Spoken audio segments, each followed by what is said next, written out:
members and board members. Apologize for the delay. We'll call the meeting to order. So, this is the first meeting where we'll actually be starting to dig into the warrant articles. As we stated at the last budget planning meeting, we are breaking up these budget sessions into separate warrant articles grouped together.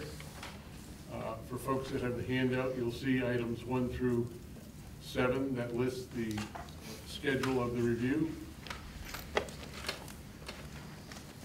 And today is January 22nd, the review of Articles 9, 10, 11, Facilities, Debt Service, and Nutrition. Regan, did you want to?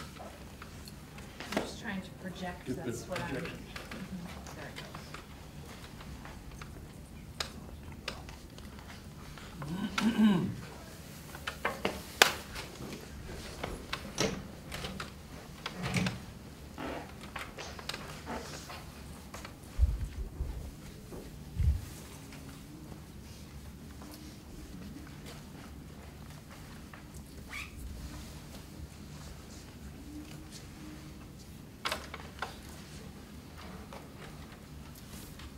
This is a challenge for you to see, I'm sure, but what I'm trying to show you here is that we've decided that we're going to use a new template for how we're taking notes during our budget meetings. And so what you'll see is that we have all of our dates listed for which warrant articles we'll cover, what information will be included to review for each, and then we'll go ahead and keep minutes, so that if we want to refer to a prior meeting, we can simply open up the minutes from that meeting and go back and look. And budget committee members, you can speak with me about your interest in having this doc shared. So if you want to have your computer with you and look inside of that, that would be fine. As we move along, we'll be keeping notes in the document as well, so that we can have not only reflection on the past meeting, but then move forward on the information that's coming next. So hopefully this will serve us well, because last year we recognized sometimes we'd get into a conversation and we need to reflect on our prior minutes, and we'd have to go between documents. Real quick, I just noticed Mary Ann's in the audience. If she's a board member, she could be sitting. Yes, you're welcome to join. Yes, she can. Well, I'm not on the committee. That's all right. You can still sit right here, man. Thank you.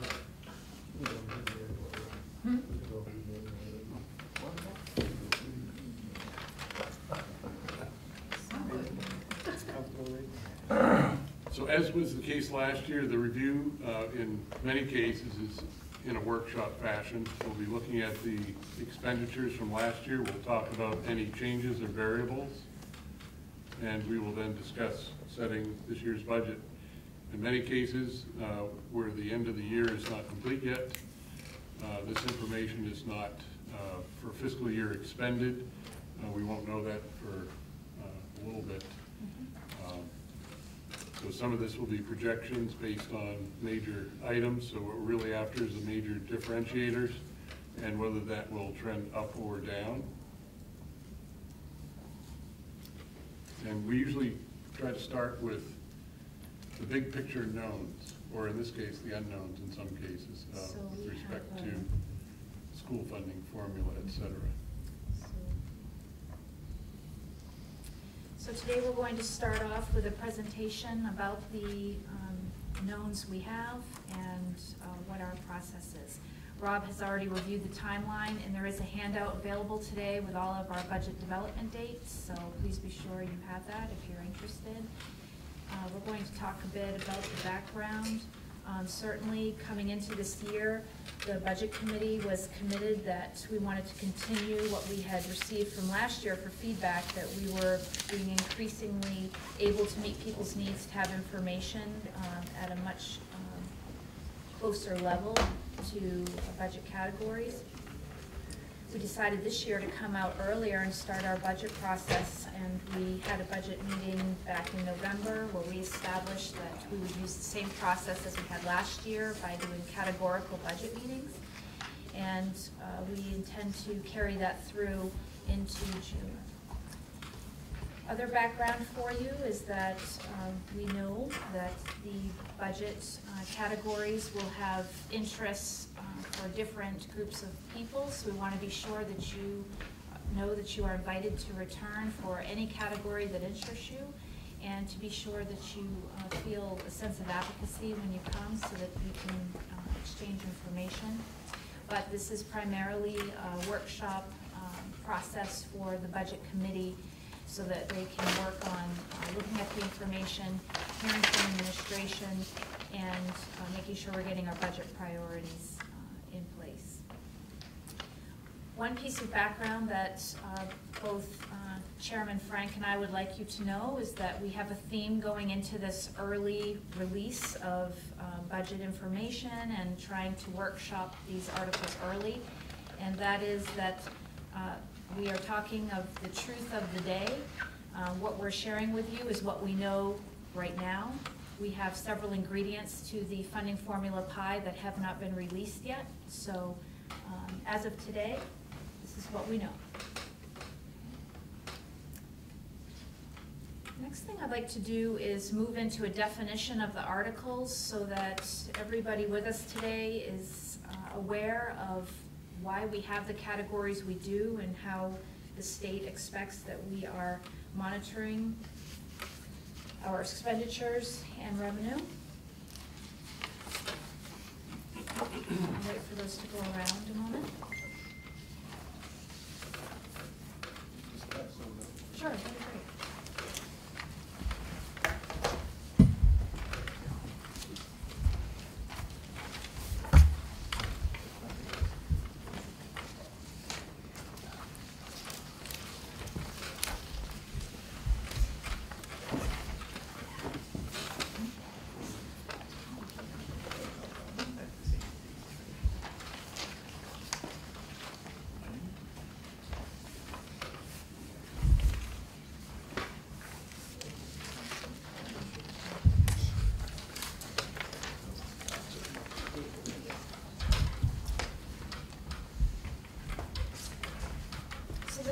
Education categorizes school budgets into 11 categories.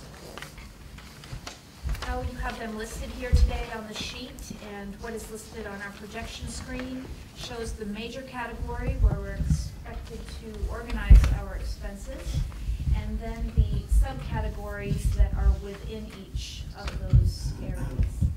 So today, of course, we're at the end of this list with facilities maintenance as category 9, debt service as 10, and all other expenditures as article 11.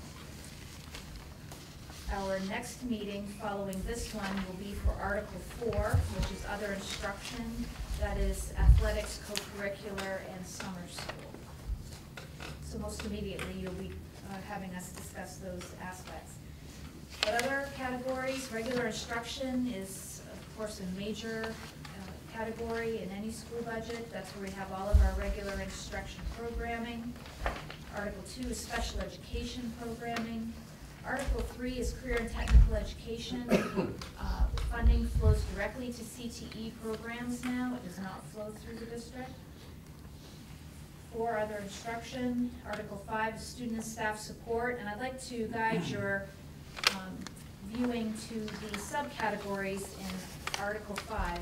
The name of the category doesn't necessarily tell everything that's inside of it. And it's important to know because there are folks who do feel it's important to have advocacy for some of those services, and I want you to be aware of where and when those appear. And Article 5 will be discussed on April 9th. Article 6 is system administration, that is school board and central office administration. Article 7 is school administration, so that is principal-based expenses. Article 8, transportation and buses, and we are working on negotiating a 1-year contract with our transportation this year, so that will be coming up later in the cycle once we know those negotiations are complete. And then we'll be rounding it out with today's discussion of 9.5.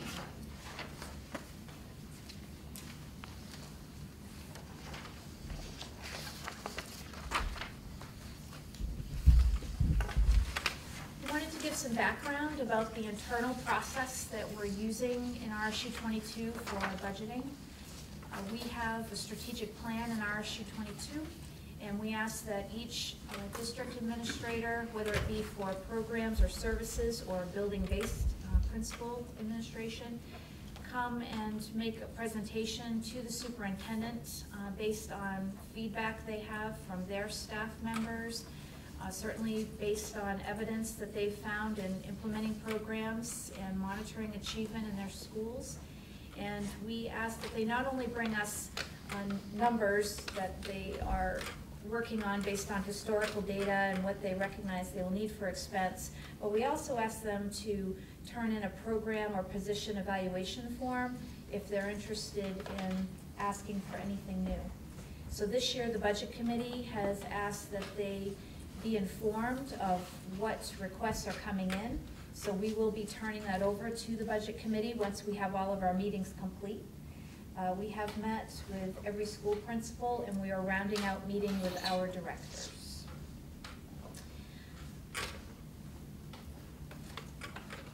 I wanted to go ahead and talk about some historical data with you that might be of interest.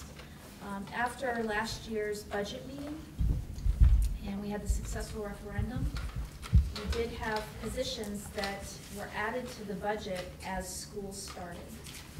And these typically occur because we have enrollment fluctuations or we have needs that arise within the programming of the district. So last year after the budget was passed, we added a kindergarten teacher at Leroy Smith School. We added an ELA social studies position here at Hampden Academy.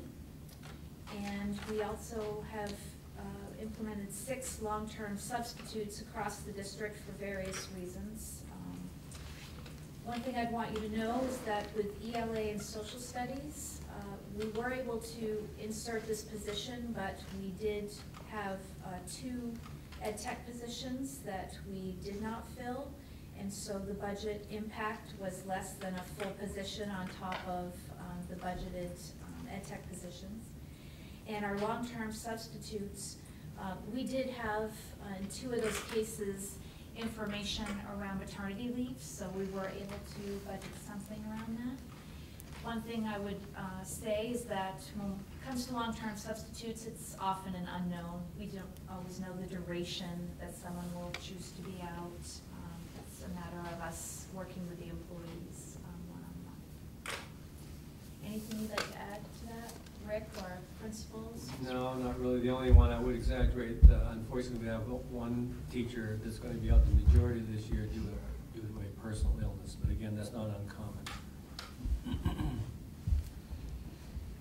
And then we have positions that are unfilled in RSU 22. We have 3 ed tech positions, is that accurate, Lynn?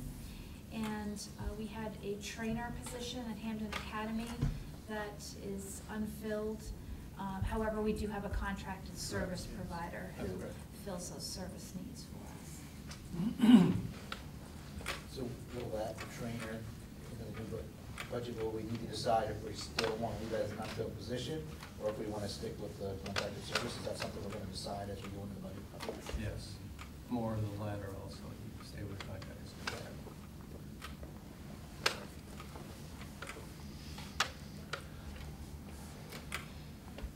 So overall status, I'd like to share with you some information that we know as our first bullet, and then the second 2 bullets are the unknowns.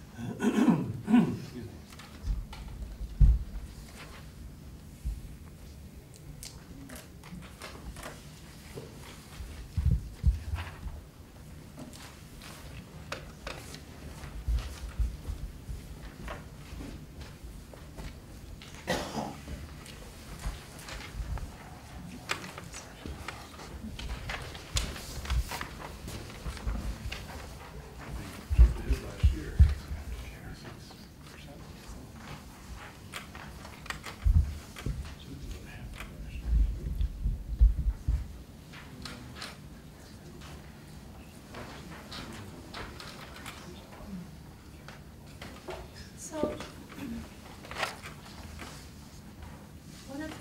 founding elements of school funding formula is valuation. So the state performs evaluation of all of its towns for property value, and we receive those statistics back, which we have in hand, and you are viewing those right now. We do have two more pieces of information that need to come in. We need to see how we compare to the state valuation and have the state set the mill rate, which has not occurred yet. Our ED 279, which we will not have until at the earliest mid-February, will certainly have all of those details in play. For now, what we can share with you is that we do have valuations that have increased in all of our towns. We have Frankfort with a change of 5.4% increase, Hampden with a 3.8% increase, Newburgh a 3.3% increase, and Winterport with a 0.9% increase. And as you may remember, Winterport last year had the highest valuation increase. Good for multiple years. Yes, it has. So overall, our district is looking at a 3.2% increase. Mr. Lyons and I attended the superintendent's convocation on Friday, and at that convocation, we heard word that the state valuation seems to be coming in around 1%. We saw no figures, just passed along in discussion, so we'll wait to see what the result is. So does that mean if the state valuation comes in at 1% and we're at 3.2, then we lose 2% of our EPS? We don't lose 2%, but basically what that means is they consider us a wealthier community, so therefore our state subsidy decreases. So for example, we're around 69% right now. It probably wouldn't be unreasonable to think we might come in around 67.5 approximately. So basically they're saying you have more value back home, we're going to give you less from the state. So that doesn't bode well for us in the bottom line. The other thing they take into consideration is your enrollment. Now enrollment's pretty constant, which is the good news. Also remember, once you get the local figure into your budget, remember our local formula is 80% valuation and 20% pupil count. So again, it comes back to kick you again. Let's say our local is $5 million. That local then is 80% of the valuation is part of the formula, 20% pupil count. You with me on, everyone with me on that? Okay. So out of the gate, I'd like to see it better than that, Heath, but it is what it is, 3.2 versus 1%.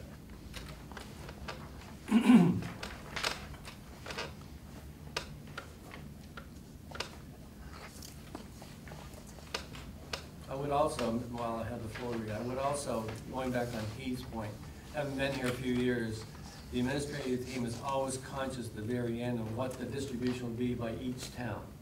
Because based on the local amount we're looking to ask for each town on their assessment, we're always cognizant of that town. So for example, this year, Frankfurt at 5.4%, there's a great deal of pressure on that town based on the property valuation increasing over 5%. And you're right, Winterport has always been the figure that we've looked at cautiously in the last 4 or 5 years. I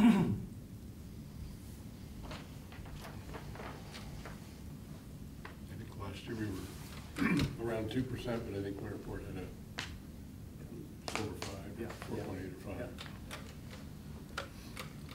So let's talk about our ED 279. That is the form that dictates what the recipe will be for RSU 22's funding.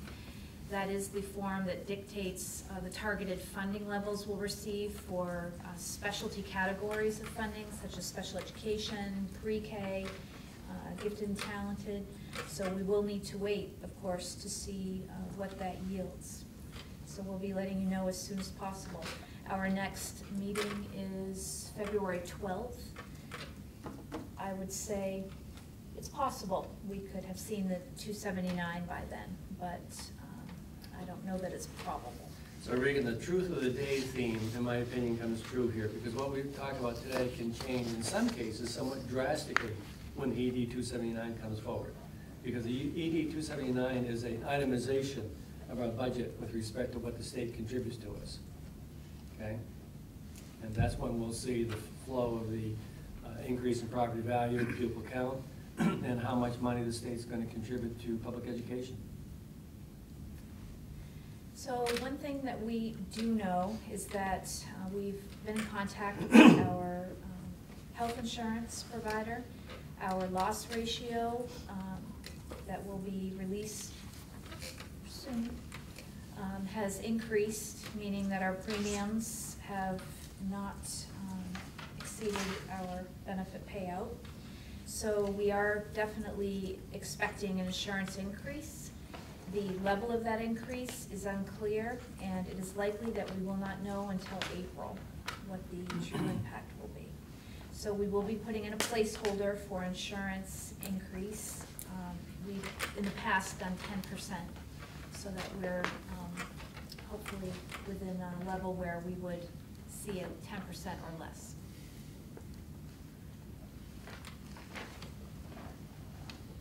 What were the reasons, why can't we get that number earlier? The bottom line, Heath, is Anthem Blue Cross Blue Shield basically determines the distribution of that figure. We're pretty much at their whim of distribution. And we, over the years, have contacted them, usually this time of year. Yeah. They're very reticent to reveal that. Matter of fact, we've had budgets adopted in the past at the budget committee level where we haven't even had the final figure. And in my opinion, that's a high frustration, because last time I knew Trish, our health insurance was about 11% of the budget. Our health insurance premium is about 11% of the budget. We just went through this at our shop, at our office, and we were able to lock in within the last 2 weeks. So Wow. this is the time of the year where people are Yeah, I was just reevaluating. gonna ask, have you not made your decisions on like what coverage you want? Oh, we've done that, yes. The negotiated contract articulates the distribution of our employees. That's all set for the next 2 years, actually. What we don't know is the annual premium increase of Anthem Blue Cross Blue Shield. So for example, last year it was 0, right? 3 or 4 years ago, it was 13.5%. When you're carrying a $3.3 million approximately in the budget, and you get a 10% increase, that's $300,000. But we know right now, for example, teachers, 100% for single and 70-30 for dependent. And we know that for the support staff. So that's all conveyed. The unknown is the annual increase from Anthem. And that usually is around the 1st of May timeframe. That is late.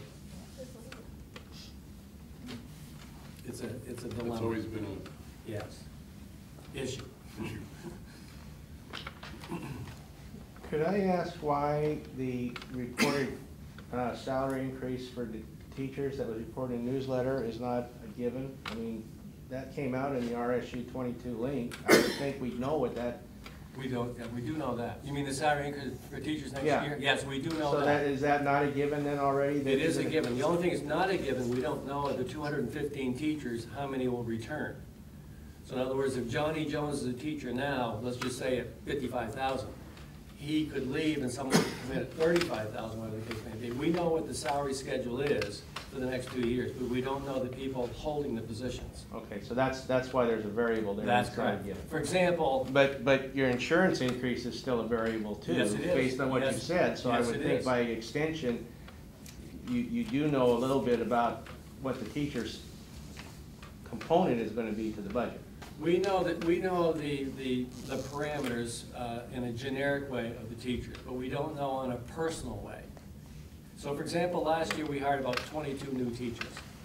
I understand. That could be a swing. And then the other thing that happens during the course of the year, not because of the teachers themselves, but health insurance may change. So for example, if I'm single in September and we're paying 100% about $9,800, if I then marry and have a family in October, now I'm under a family plan at $23,000, you could have a $14,000 swing with one teacher in the same year.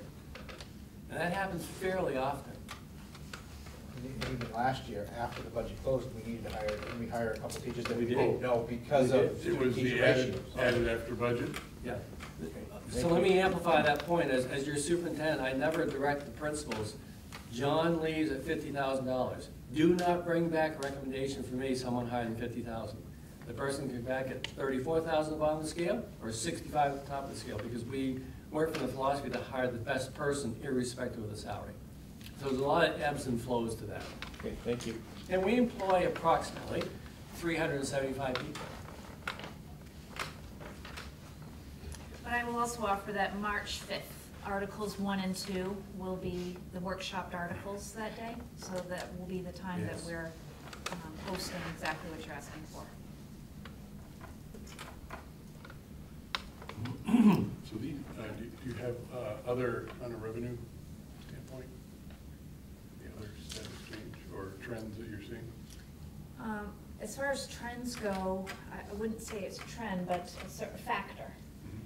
We did have in FY18 some revenue that came in that was unexpected. We had insurance revenue that came in. We had that windstorm. And we also had a gas tax refund that was quite substantial. So those revenue streams have contributed to. Enrollment? Our enrollment has stayed quite strong, and our tuition student enrollment certainly is strong. So And how is it trending right now to what we budgeted for revenue? Is it better, a little stronger, or we? it's a tad stronger, but I would say we're close to a plateau of what we've been predicting. That's the good news. I sound to be a cynic tonight. The bad news is our. I had to put some in there after Our the tuition, summer. our tuition rate for secondary students next year is down to about $536. So every student we bring in, Mr. Tracy, 37, let's say, we're losing about 530. We're gonna be, if we say stagnant number, we're gonna lose about 15,000 in tuition, our rate like that. Our budgeted revenue from tuition will go down by 15,000. So we get a different rate from Every a year. student that came from Eddington, say, than they No. would a kid that came from Hampden? No, any child that goes to Hampden Academy, the state in November sets a tuition rate, no matter what town you come from. This year, it's about 9,100. We just received word, but Trish, a couple weeks ago, it's down to 8,536. I round to $500 difference per child. So if we receive, I'm gonna round 37 up to 40, because I like 40 better than that. So 40 times 500, you're losing $20,000. Even if you maintain the number of kids, you're losing $20,000 in Was money. there a coming in. rationale given for that? Our operating costs are stagnant, tuition is stagnant, so there's no, yes. And matter of fact, Trish and I asked the department about 3 weeks ago to explain that, and they sent us a pretty good description. I'm still questioning it though, but that's the best answer they give us today. So what do we get from a residence? Same thing, that's all So it's set, flat? yeah. Are we getting less? Oh, no, resident student, no. It's, Trish, what is the revenue right now on a secondary student on your 279? Yeah, while she's looking at that, hey, so I'm working approximate numbers. So this year is about 9,100 from that Glenburn child or whatever. Right. On the 279 that Trish is gonna give us, that's what we receive for tuition on resident students. Right. Yeah, they're two different numbers. Yeah. But this is a good conversation, because again, getting back to your point, sir, that shows you this ebbs and flows, how things can change on. Matter of fact, if you're interested in this, Old Town High School went down the most. And the other thing, if you're interested in this, the John Baptist tuition is set by John Baptist because it's a private school. If someone can correct me on this, please do. The last time I knew, John Baptist tuition for a secondary student was around $12,000. I'm looking around to see if anyone, it's around 12,000 approximately, yeah.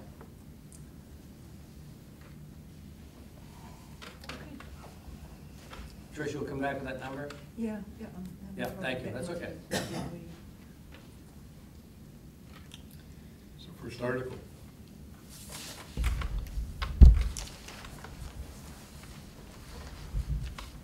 Excuse me.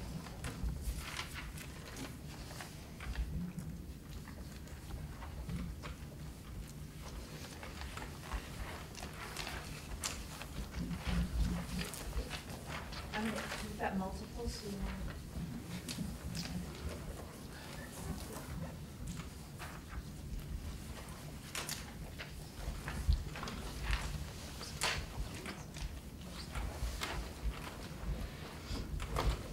Jessica, there's another group. Yeah, let's go those two.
Okay, so just let me go back for clarity on Heath's question.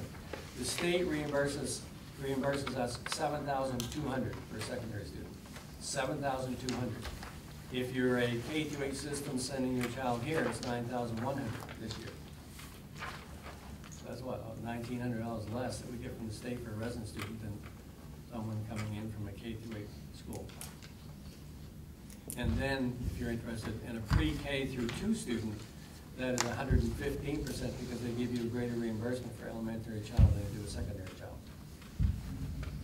That's why the public pre-K program that we instituted, this is more 10 years ago, thereabouts? Long time ago. Long time ago. That those 82, 83, 4 children not only was good, advantageous educationally, but financially as well. So I guess, so the state gives us the 9,100. But that's, No, the towns do. okay, so The towns give us 9,100. so they're still getting, the town still gets 7,200. Yes, that's And right. then the community has to make up the difference. That's correct. Okay. Now, they may get a different 7,200 based on their 279. Right. But more than likely, probably lower, so they have to put local money in for that tuition. Well, they're also not RSU 22 taxpayers. Right, That no. continue to pay before and after, long after kids are either in school or after theoretically. So, I mean, that's in one way that shift of the local taxpayer paying in for the life of the taxpayer versus just the years kids are in school.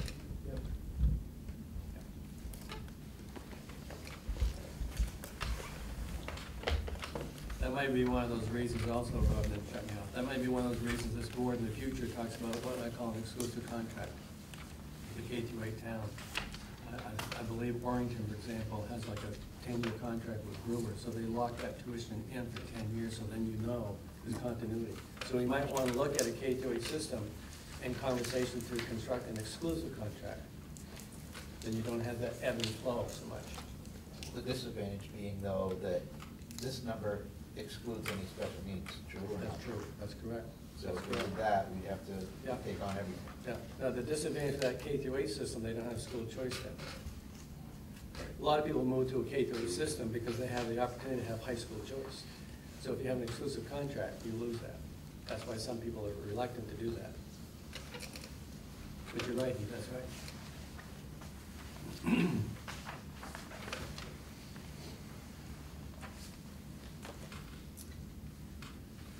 Ready? Ready for Article 9? Okay. So before you have 2 pieces of paper. The top is your summary page that is outlining the categories that are inside of the Article 9. And I just want to give you some notes so that you understand what's in each of those categories. So for operation of buildings, those are the functions such as utilities, trash, snow removal, insurance, and that includes electricity and fuel.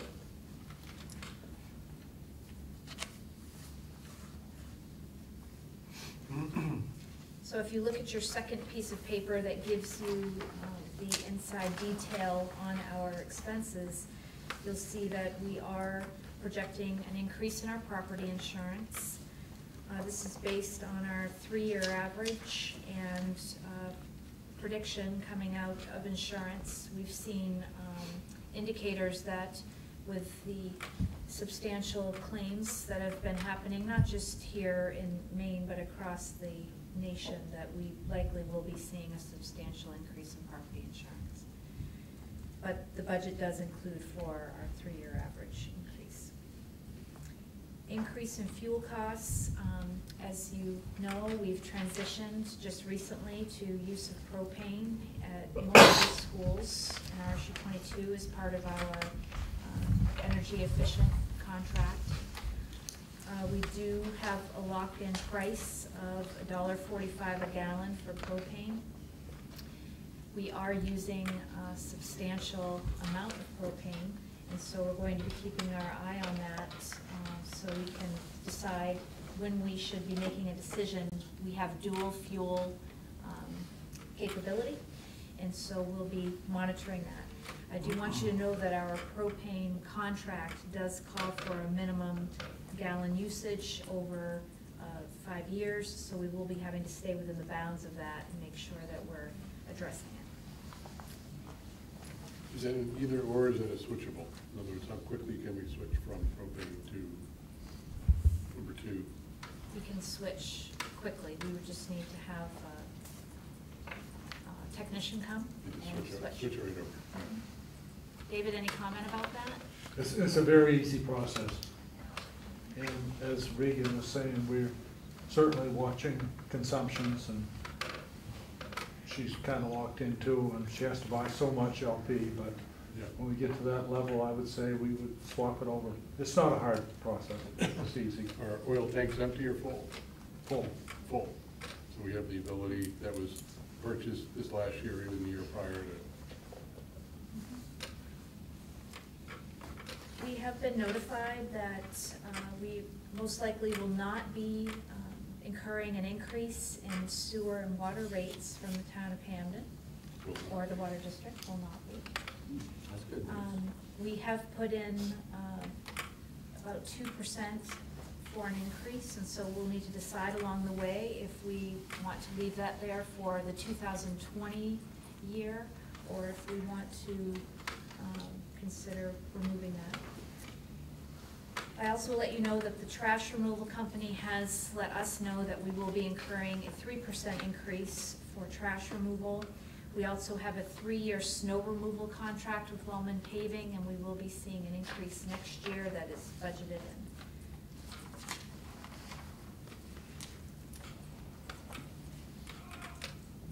Electricity. I have a question. Where in these figures do we see maintenance to the buildings that has been noted needs to be taken care of?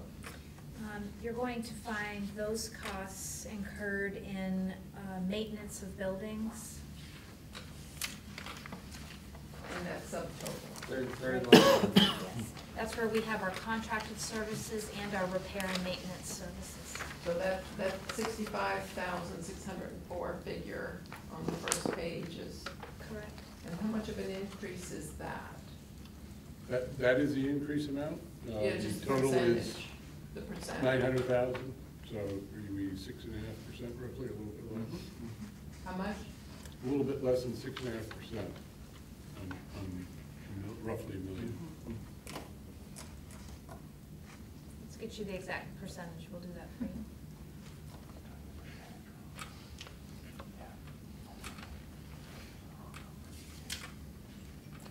Last year, we were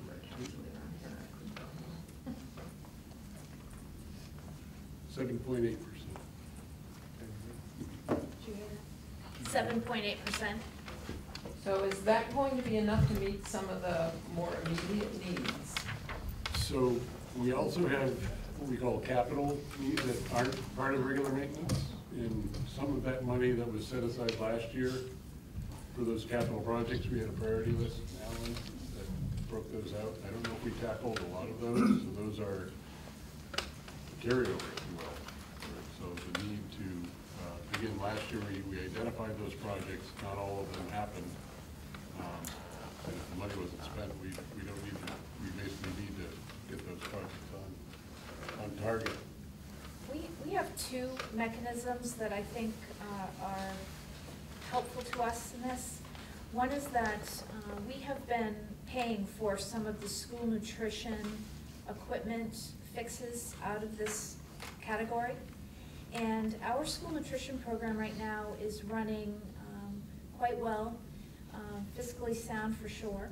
And so we're going to start next year, if this pleases the budget committee, to recommend some transfer of those expenses into school nutrition. And therefore, that will allow us to have some more wiggle room to address the projects that Rob is speaking of. And we also have our capital reserve fund that we have projected out, as Rob was saying, for doing projects over a 5 to 10 year period. So those projects will roll onto that, and it will be a secondary source to help us. Marianne, also, you've heard me at board meetings talk about the State Revolving Renovation Fund monies, SRRF. We heard from people on Friday in Portland, they're looking to put $20 million in that fund next year. And that may be an opportunity, where we can draw some money to assist projects that maybe we didn't target here, but pick up through that account. But there's a lot of moving parts with that. Thank you. And then there were some projects that were in our long-term, Heath, maybe you can answer, some of the projects that were on our longer-term capital, were they done by staff as part of regular maintenance or not? I think all the large ones, the electrical project we're talking about hasn't moved forward yet. So that's one that would have happened, but it's still being defined. Again, that was a major one for safety, on the McGraw-Weatherby campus. That would have actually tackled quite a bit of the amount that we added to the capital last year. The Smith School project did happen. The floors. So I can review, if Sure. you'd like me to. There you go. Okay, so Rob is referring to the projects that we had assigned to capital reserve funding. So these would have been outside of the budget. We had flooring replacements and refurbishments at Leroy Smith School. We also had flooring replacement at Wagner Middle School in classrooms and staff room. And then we had Reedsbrook Middle School. The second floor corridor was completed, and we had classrooms as well. We had entrance upgrades at Leroy Smith School. Part of that project was completed, and part of it still needs to be considered for completion this spring or future. We had the front lobby redone at Leroy Smith, but now we need to look at the river wing entrance around ADA. We also had Hampden campus identified for electrical system upgrades. The building committee is still working with providers to see what the details of that plan need to be, keeping in mind that we have been scored for the McGraw School project at number 20 in the state. And so to move forward on that project, knowing that we might have access to construction money from the state is something we're evaluating right now. So we'll continue to move forward on that. We also had drainage project and security upgrades. Both Weatherby and McGraw have had new security systems put in, and then we had paving at multiple sites in the district. What I would share with you is some of those projects were able to be completed in part from our budget. Others certainly included work from our in-house team that David facilitates, and we did not incur the degree of expense that we expected that we would out of capital reserve. And we still have the remainder of this year until June 30th to work on this project. So one thing would be to look at in the building is what is our, we know what our reserve budget balance is at the moment, or roughly, and compare that against the capital projects list, the capital. We have $358,000 roughly in capital reserve. So have projects already been decided upon for this budget, what we're actually going to be working on?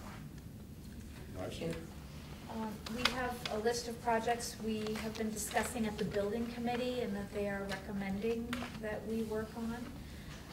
Those include flooring projects again. We have the Wagner Middle School gym floor that needs to be completely refinished.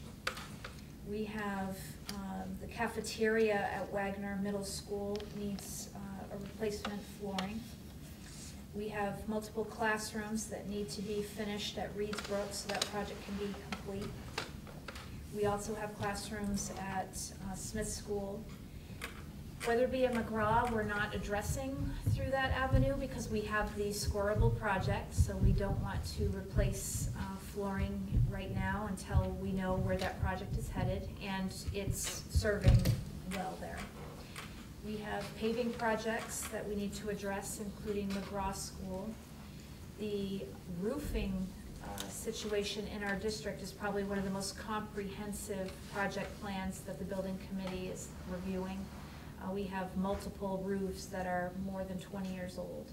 Wagner Middle School is the primary building where we're focused, and we're working with our contractor, G&E Roofing, regarding whether we can have another year where we do some simple replacements of patching, or if we need to go for full replacement on the phased-in locations they're recommending. Regan, you might want to elaborate on how your interface that with the elementary school and convey that to the town. Okay. Maybe. I'm going to have Regan elaborate. Drawing a blank, Heath, 2021 Newburgh Elementary School? 2022. Thank you. 2022, we have an agreement to convey to the town of Newburgh, the Newburgh Elementary School for $1. However, we have a list of needs on that. I'm going to ask Regan to accentuate those because we also need to assess, do we want to put money in to repair and replenish those needs if we're going to convey the town to the town in 3 years, Newburgh Elementary School? I know we talked about 2 or 3 there, if my memory serves me correctly. So just to back up a bit to Mary Ann's question, where these projects are coming from are our annual building walkthroughs. So the building committee accompanies me to every building every year. We review it in detail and come up with recommendations for what need to be projects. And at Newburgh Elementary School, it's clear that there are several areas for improvement. Number one being the kitchen. The kitchen at Newburgh is certainly licensed to be a kitchen. It's providing to our pre-K every day. But if that were to remain a school site, we need to look at upgrades. Our water system at Newburgh needs to be tested monthly, and David fulfills that, and so far, so good. But we would be looking at probably a replacement with that system. We also know that the bathrooms at Newburgh Elementary would need to have some upgrades in order to meet the needs if we had substantial enrollment at that school. Along with some of the plant, we have the roof monitored, but we haven't had a full evaluation of the roof there. And David, anything else that's coming to mind for you out there? I think you're doing a good job. Okay. Your list is long. We have addressed the playground out there, so the pre-K is on a safe and upgraded playground. Yes, the kitchen is number one. Number one. So we'll be assessing that and monitoring that as we inch near 2022. Would that ever be a place that we think about for if CDS does get transferred to the school, that would be a site that we would be able to use for that population? My opinion, the answer to that would be yes. I don't want to be presumptuous, but what, if CDS, Child Development Services, comes under the umbrella of public schools, we are going to have many, many questions, including yours, including the finances associated with it, including what I call the infrastructure, the oversight of that. It's going to be. Well, I'm just thinking if that does happen, and Yes. we do have that population and we don't have places in our schools for Absolutely, that. absolutely. We want to make sure that we are on top of that building so that it doesn't. I'm glad you asked that question because I've thought about that question many times, Jane. It shouldn't be necessarily a foregone conclusion. And this board will have to have that conversation with the town manager of the town of Newburgh over the next 36 months, once we see with greater clarity what does happen to Right. CDS. Right. One of the things that we might want to think about with Newburgh too, because with the arrangement we have now, we're doing about half the maintenance. Right. We're covering about half the maintenance. And after 2022, the arrangement will just flip as far as, well, what we have now. As far as the ownership will go from the RSU to the school, but we'll still be using the school as a school because we want to keep our pre-K program there as long as we can. So that relationship will be basically the same, the owner will just be different. So we'll still have to be responsible for some maintenance. So if it's a safety issue and we plan on keeping those kids there, we're still gonna have to be part of that discussion. Right. We just don't want it to get so far Exactly. out of our realm that it would take a lot to bring it back. And I want to remind, about a month ago, Regan and I met with the town manager and some select people from Newburgh to have this very conversation early on. Yeah, so we've already had a preliminary meeting. Because that looks like it's going forward, that CDS transfer. That is true. Okay. Yes. So we just want to keep that in the back of our minds. Matter of fact, the memo I sent to, I think last week, made it very clear that we shall apply, not Right. may, we shall apply. Right, okay.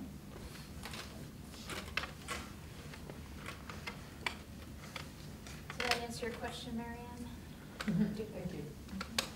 So I just have a question. So as we go forward, like, we don't really know what we want to do with some out of our care of buildings line for next summer's major projects, right? We don't really have an actual set in stone, this is what we're gonna do with that line. The building committee is coming closer and closer to having that. But we will fleshed out. before we have a final budget, Oh, we'll be able yes. to say, so our increase may change, plus or minus, a little bit. Or Because some, we're trying or to some replace- things are really considered capital and don't. Our Well, whole, right, but like what Regan said, we're trying to replace some pretty major projects with some pretty major projects. There's no way they can come out, I mean, if we have a huge paving project, we can't, unless we say, we're gonna put this many yards of, tons of, right, we either have to put ourselves on a self-imposed limit, right, right? Or, as Rob's saying, assign things to capital reserve as are appropriate. And also, this third prong that is new for us is consider what we can move that we've been paying for school nutrition, the equipment, the fixes, and move those into school nutrition expense.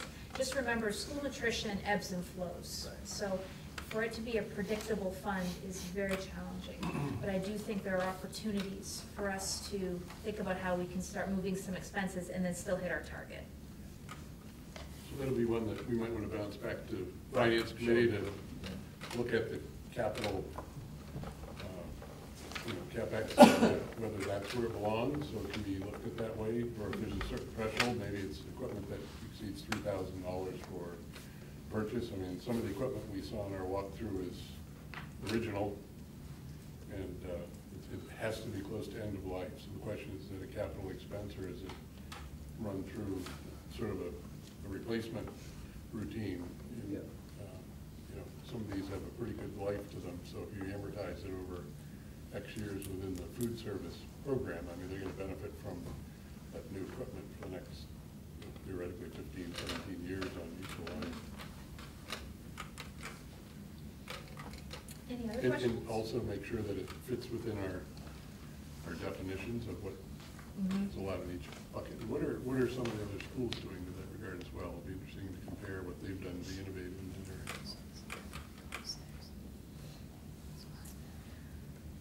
All right, shall we move on to the next category then, which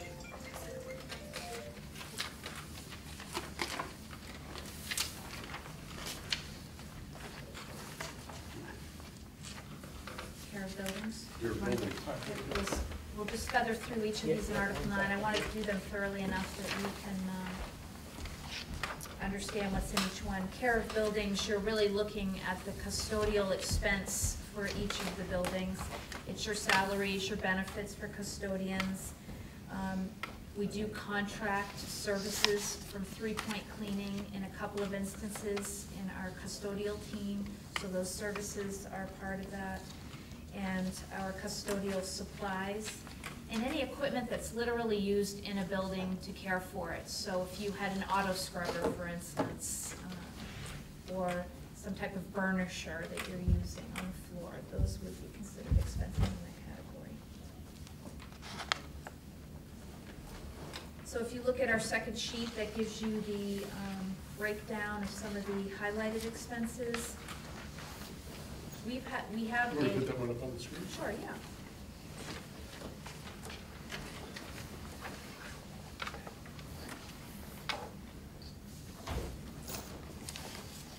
We'll have another one for you to finance these. Okay. And vehicles, all right, maintenance versus replace. okay. Thank you.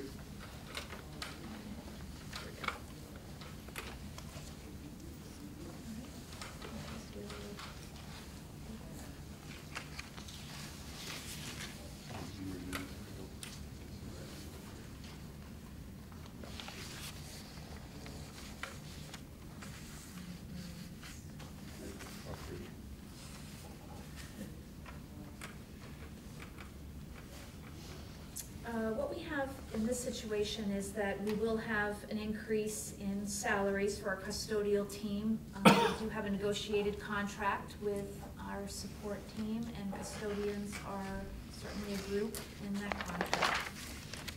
We also have contracted services at Smith School. Last year, we had predicted in our budget that we would be hiring a full-time custodian at night at Smith School. And when we advertised for the position, we had a very limited applicant pool, and we kept it posted for several weeks throughout the summer. And so we realized toward the mid-August that we were going to have to make a decision to move to contracted services.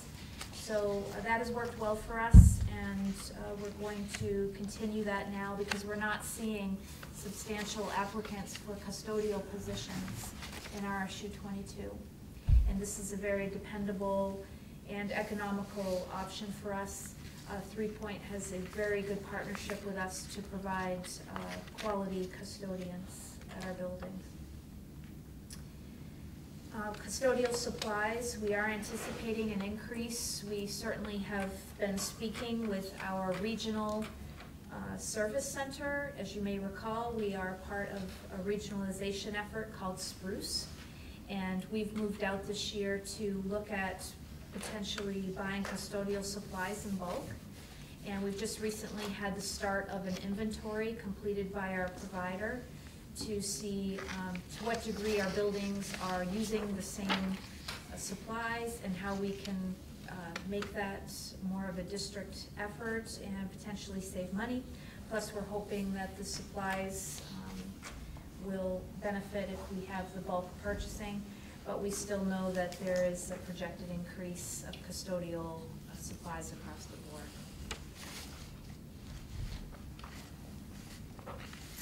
And those are substantial increases in that category.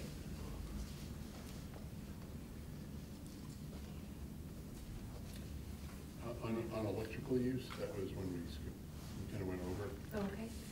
Bulk purchase or group, how are we on our comparison to standard offer or statewide or school negotiated? So currently for electricity, Rob is referring to our electric purchase. We purchase directly from Amera, and we have in the past been part of a co-op with Constellation, and we are investigating that option again.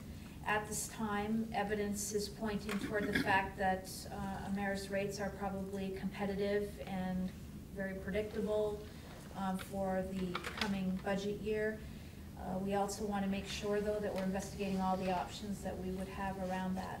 So we have not budgeted an increase in electrical rates, in part because electrical has been an area where we have had contingency, and we're moving to right-sizing our lines. So we'll be coming back. Potentially zero increase? Yes.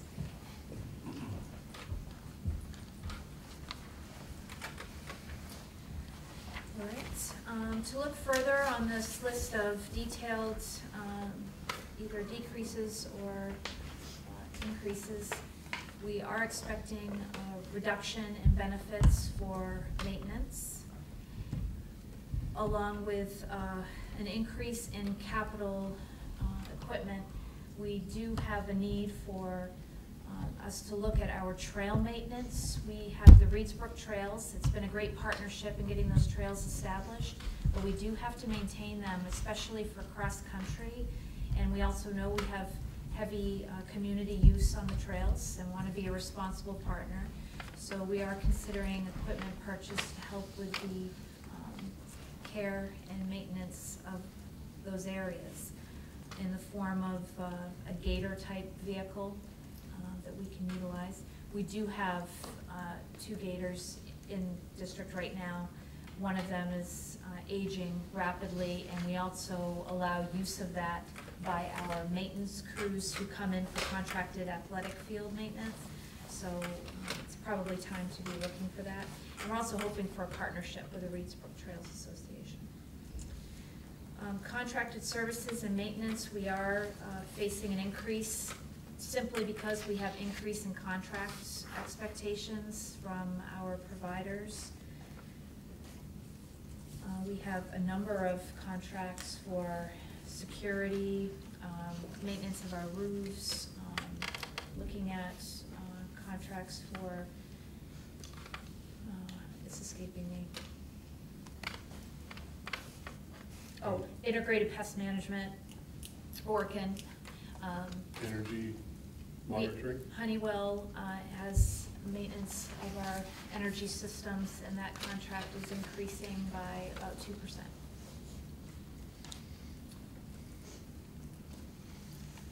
Repair and maintenance of vehicles, we are projecting an increase, and I do have some detail I'd like to share with you about our vehicle fleet.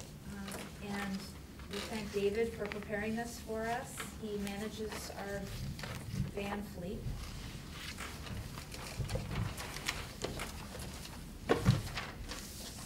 David, I think one of these was driving around the high school when I was there in '83, wasn't it?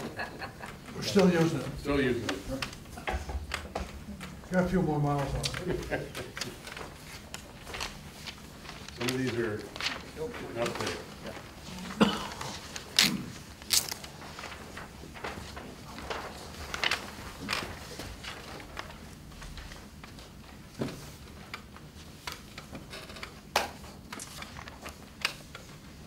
So just to give you a synopsis, we have a van fleet of about 13 vans.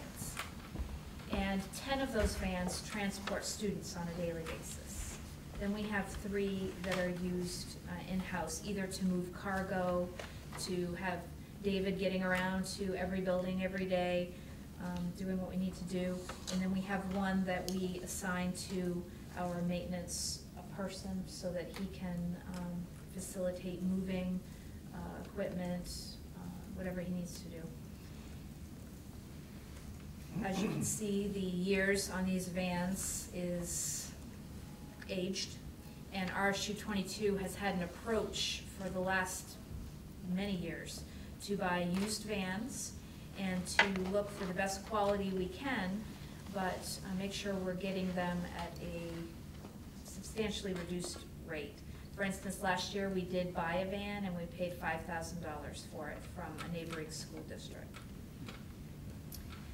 One of our vans that has the highest mileage is the fleet favorite and has actually become a very dependable van that is used. We have had discussions, though, that van fleet maintenance is something that we need to be considering. Informing our direction, whether we continue to buy such used vehicles or perhaps buy newer. Will that bring our maintenance costs down? You can see the bottom 5 vans. We have junked vans, but we are using all of those vans for parts. So our automotive technician that we're hiring is willing and able to store those and to steal parts as needed. So we've certainly saved money that way. But we will be coming back to you when we do the transportation article, that's Article 8, and making a recommendation for a van purchase. And that will be an interesting discussion about whether we continue to have our past practice or if we invest a bit more to try to mitigate some of the costs of maintenance. Some of these span a 3 to 4 year window. At some point, it would be interesting to look at a 3-year change in maintenance costs, which is probably escalating, and at what point are we spending more to repair than they have value, and maybe, again, look at a replacement schedule maybe so that they all don't, I mean, there's quite a few that are close in years. It'd be a shame to have 5 of them go in 1 year and not maybe allow ourselves to phase them out in a way that is controlled, not emergency basis.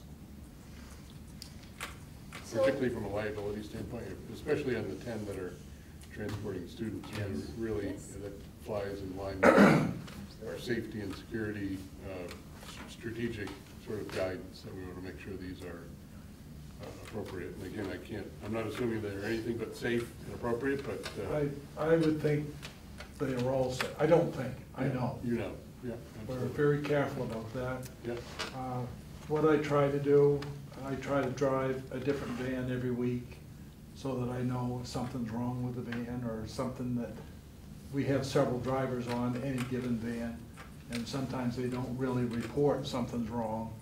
And I think we keep a very close eye on them, Rob.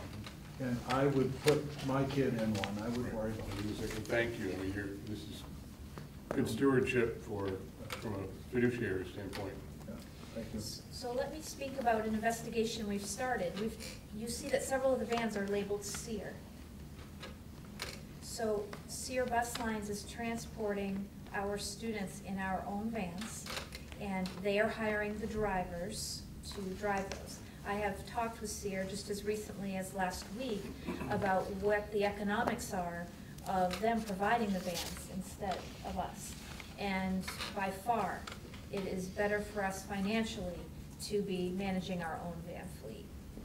The cost for leasing their vans is substantial. So I would make a recommendation to you that we continue in that model. Any questions about that? Maybe a zero, again, this is something I mentioned to Heath, that maybe I won't even say a 0 to 10, we're probably looking at year 1, 2, 3, 4, 5. Let's see a list of how we see these phasing out and what might need to come in, so we can look at that. It may fit within our current budget if we're spending as much on maintenance that we would on a replacement. As you notice, if you look at them, we've been trying to buy Dodge vehicles or Chrysler products. And we have an inventory of parts that we're using out at Yeah. Leonard's. And so I think that's a good idea. We need to look at them and what van's gonna go next. It's a guess, I guess.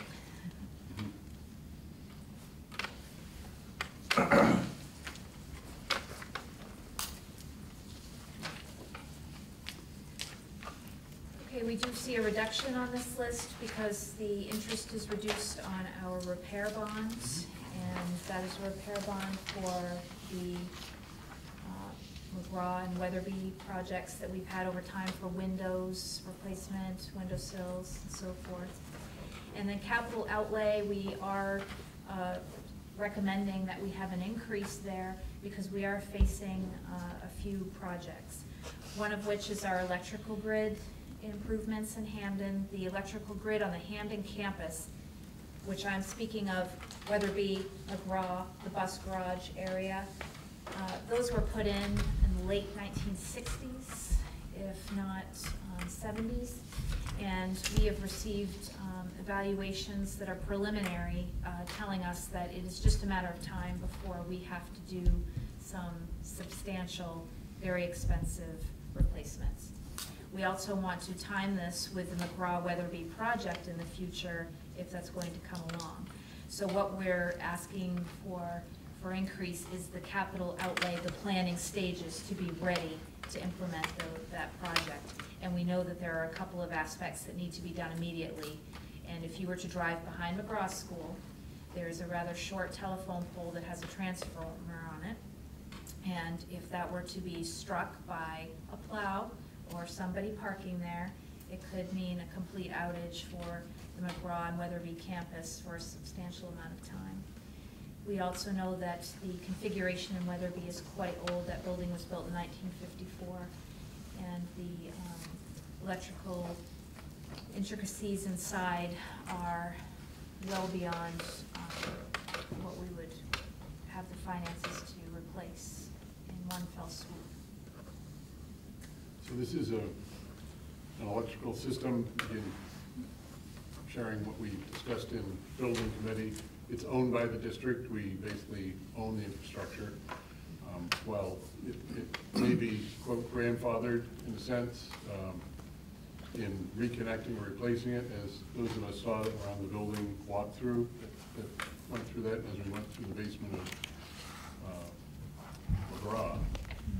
There was a repair that had to be made for one of the feeders, and an entirely new line had to be run because in order to meet the current code on that, you could not reuse or use an older. So that's probably pretty indicative of the whole system there. If that were not owned by the school district and it went offline, my guess is we would be faced with having to bring it all up to speed before they re-energize. So that's why this project is on the capital needs list, and that's why the building committee is diligently working to make sure that that's scheduled and executed when we're in downtime in the summer, so.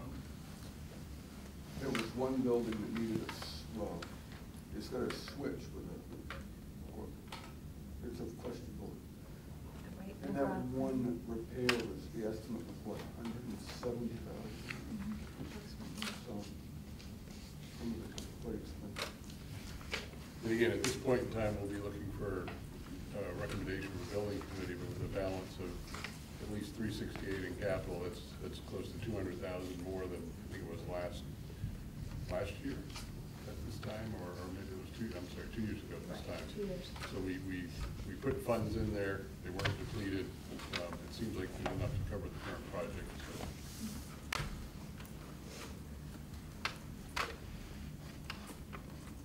So that was it for the change. So at the end of the day, we're looking at $76,000, or $75,000 roughly. 1.99% change on that line item, on all of Article 9. And that, again, currently assumes that there's a zero or a flat change on electrical. Right.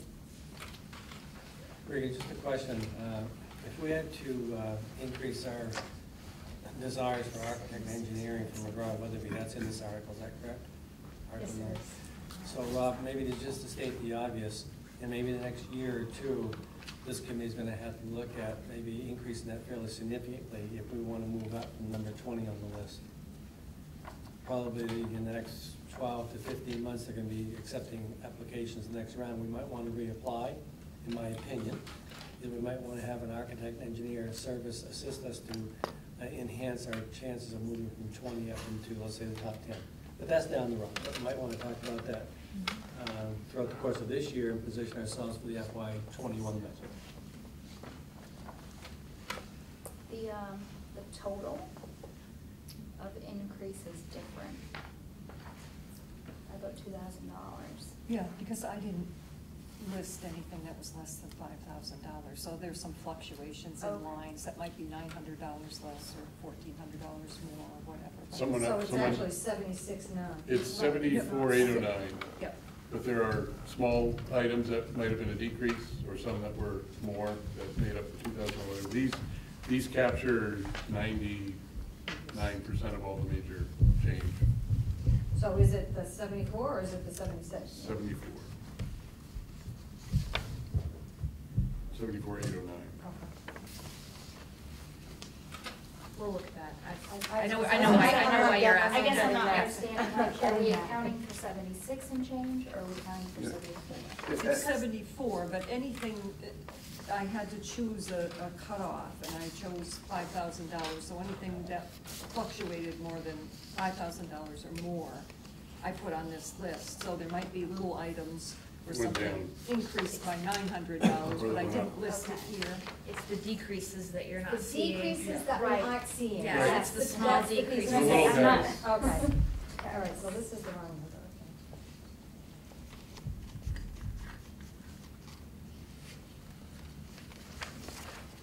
We did this last year as a way to capture like big Yeah. items, but, okay. Well, $2,000 is an ask. yeah, absolutely.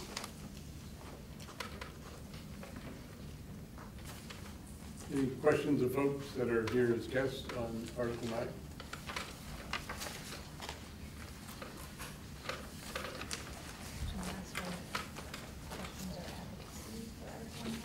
Sure. Any advocacy for Article 9, based on school, based on needs, based on strategic, alignment with strategic goals?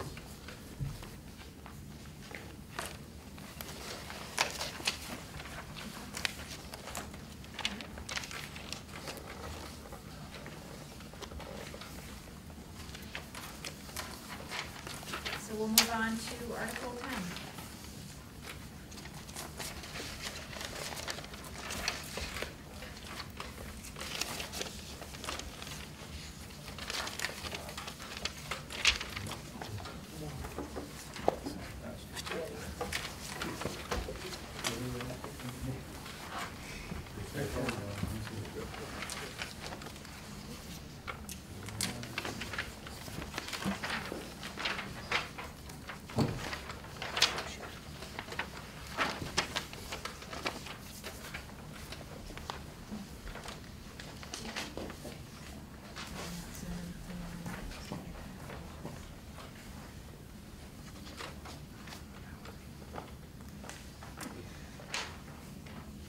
Article 10, debt service, this is state debt service. The debt service for the turf is local, and so that is not going to be appearing in this article. Article 10 is made up in RSU 22 of two things currently.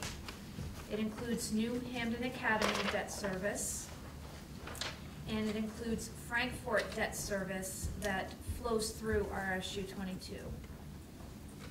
And when Frankfort first joined us, this flow-through system was established, and we have to therefore show it as part of our budget. So in next year, we actually are going to be seeing a decrease in our interest payments of $59,778.76. Regan, I'd like to, just for the audience and everyone tonight in attendance, stress the significance of debt service, state debt service. That basically means where the state subsidizes the construction of the school. And we're on number 20 from McGraw-Weatherby. When we built this $52 million school, approximately, Mr. Green, you're right, $52 million, the state paid 85.1% of the school. 85.1. That's why getting on the state list is imperative. So when you're building a $52 million school and the locals are subsidizing 14.9, the state 85.1, stresses the significance of state debt service versus local debt service.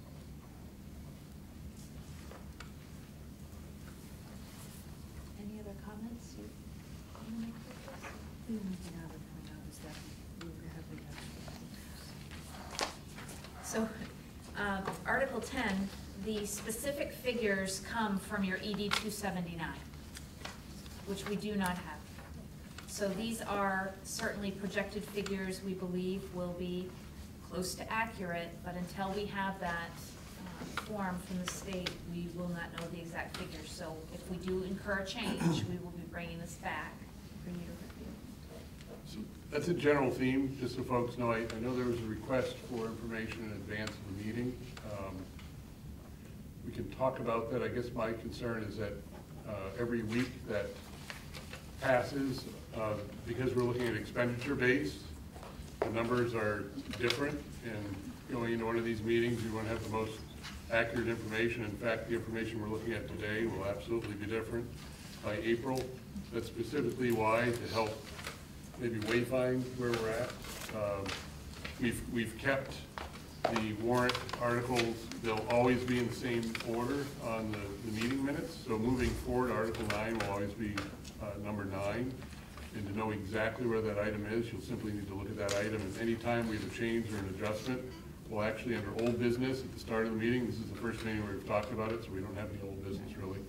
We'll first edit that, change it. So if you miss a meeting or two, all you have to do is pick up the latest meeting minutes, and you'll know exactly where not only the articles that we're talking about are at, but where they were. Just as a way to kind of keep the dialogue moving forward, because it is complex. And again, as soon as ED 279 comes in, it's going to have us really revisit our thought process on where we're at. Right now, we're assuming that from a no change standpoint, we're looking at ebbs and flows and wants and needs. But as we saw last year, when there was a local share increase of close to 7%, 6.8, just from the valuation and the mill rate alone, I think it had us temper all of our wants to only being needs, and in some cases, some of those were, can we maybe hold that another year and try not to have any increase. So this year, again, without the ED 279, we're almost in the same boat. Not knowing where that'll end up, we don't know where the state funding will come through, and then knowing what the local share will be to fill in that gap. So again, we're building a budget. We're trying to hopefully go through each of these articles so that when that number does hit, we are able to go back and reflect on what we talked about in Article 9. As there were, I think we did this last year where we looked at our capital needs list for building. Our desire was to knock it off over 3 years. I think we had a fairly healthy list of capital needs, over $1 million. And we decided as last year came that maybe a 5-year plan was better to reduce that down to maybe a $300,000 cost annually, not a 5. So again, it's just trying to pay attention to the balance of the needs and the expenses. You had a question or comment? That request actually probably came from me. Okay. In an email today, and I appreciate what you're saying, but I would submit that if we had this information with the understanding that it does change, it allows us to have more thoughtful deliberations as opposed to simply handing this out at the meeting. I mean, we have no preparation time the way we're doing it right now, and I think at least many of us in the community would like, understanding it's variable, understanding it's a moving target, at least we have the opportunity to be thoughtful about what kind of information we bring back here or we ask from you. That was my reasoning for asking for that.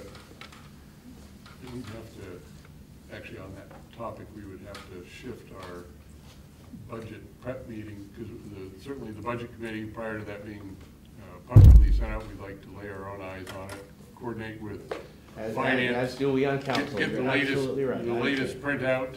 So at worst, it might be 3 days prior to meeting as far as out of date. That's the way I look at it. I mean, to me, the further in advance is one thing, but the problem is you'll be coming to the meeting with different information than we'll actually hand out at the meeting, and that will probably generate questions that similar to the differences. So again, as long as we don't add to the confusion, as long as it's helping to get through it, absolutely. But I think if you post it with a caveat that it is preliminary information, we will understand that. Well, I will also submit there's another angle to this, and that is one that Trish and I share, that we are preparing all of this documentation, and it is quite a substantial undertaking to come out so early. I think in past budget years, the dates at which these items are being discussed, we would have had 2 more months of planning.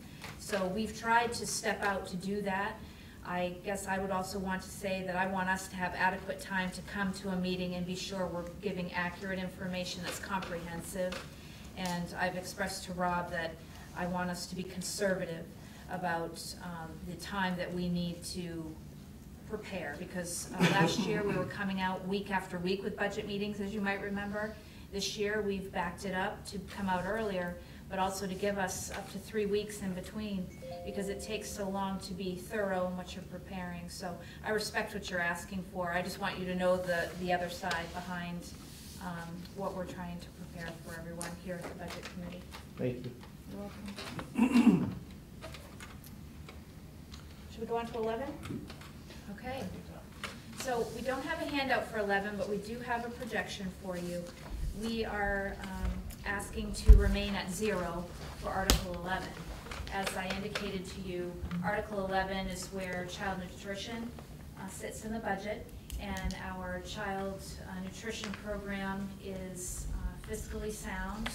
Kathy Kitteridge is here, our director. She's done a fantastic job with this program, and for this coming year, we are not projecting to need any funding. Regan, just for the benefit of our guests tonight, it's very uncommon, you correct me if I'm wrong, Kathy, it's very uncommon for a school nutrition program to be self-sufficient in the state of Maine. Most of these programs have money from the budget to support the food service program. Is that an accurate statement still, Kathy? That's accurate, yeah. Well, I have a question. The breakfast and lunch program that was at Smith last summer, Yes, is that gonna happen again this year? I assume so. I haven't really gotten into that. If that's where we're gonna have summer school, and we still would qualify. Okay, okay, and I know I understand that some discussion about some sort of outreach occurred, and I wonder if there was any more thought about how at least maybe lunches, if not breakfast, could get out into the parts of the community where children. They could, and we could do a delivery, but I'm struggling with finding out where to take that to, other than door to door, so Yeah. I'm happy to work with people in the community if we can. Great. We kind of tried to find like where there's maybe some childcare groups, but I've been unsuccessful in that, so certainly if if you have some ideas or some directions. We'd love to see it grow. Kathy, for the benefit of the audience and folks who will be watching, can you just share what that program is, in essence? Sure. I'll stand up, I know I'm not loud. So there's a summer program through the USDA, and you do have to qualify by being a school that has 50% or more free or reduced lunch, but then you qualify for 5 years. So we're probably getting near the end of that, and we're right on the line of like at 48%, I think, right now. So, but we still, my understanding is, would still qualify, and then we provide within that community, which currently would only be Winterport, we can do a breakfast and lunch, which is at no charge to the community members. Anybody can come in, any children under 18, and have a meal.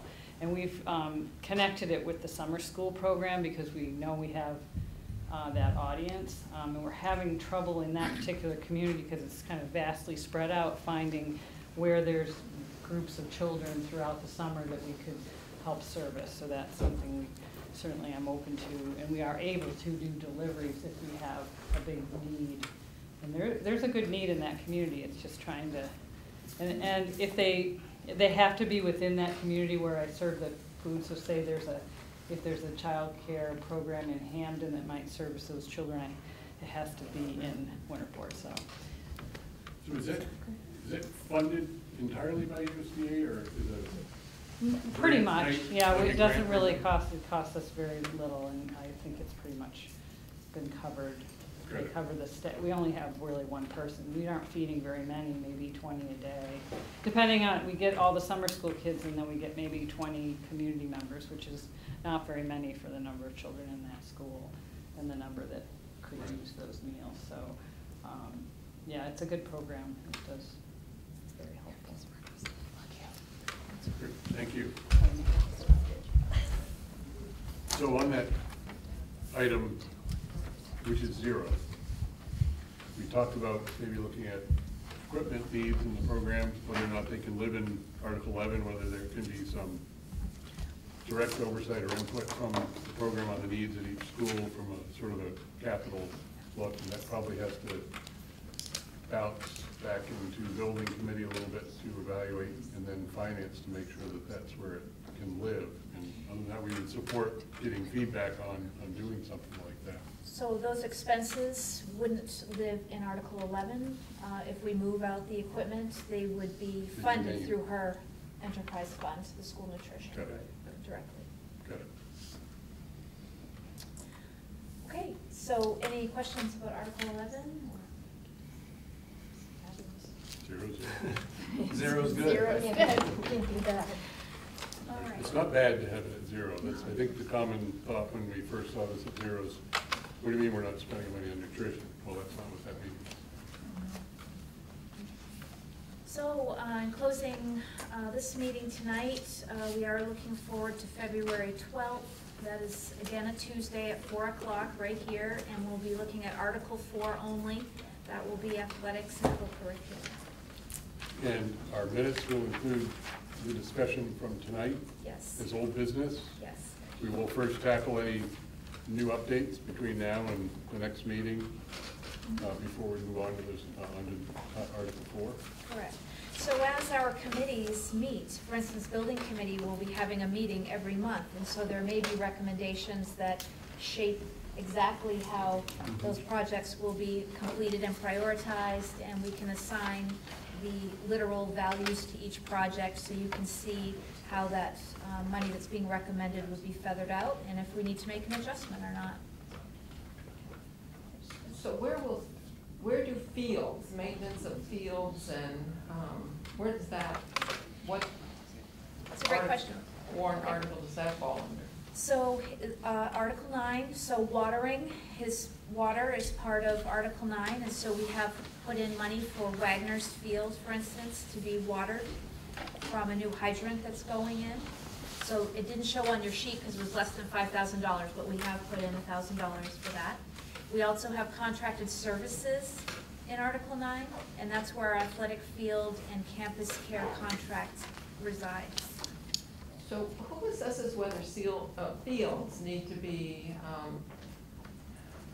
refreshed or renewed, or are the fields, say at Wagner, in the best condition?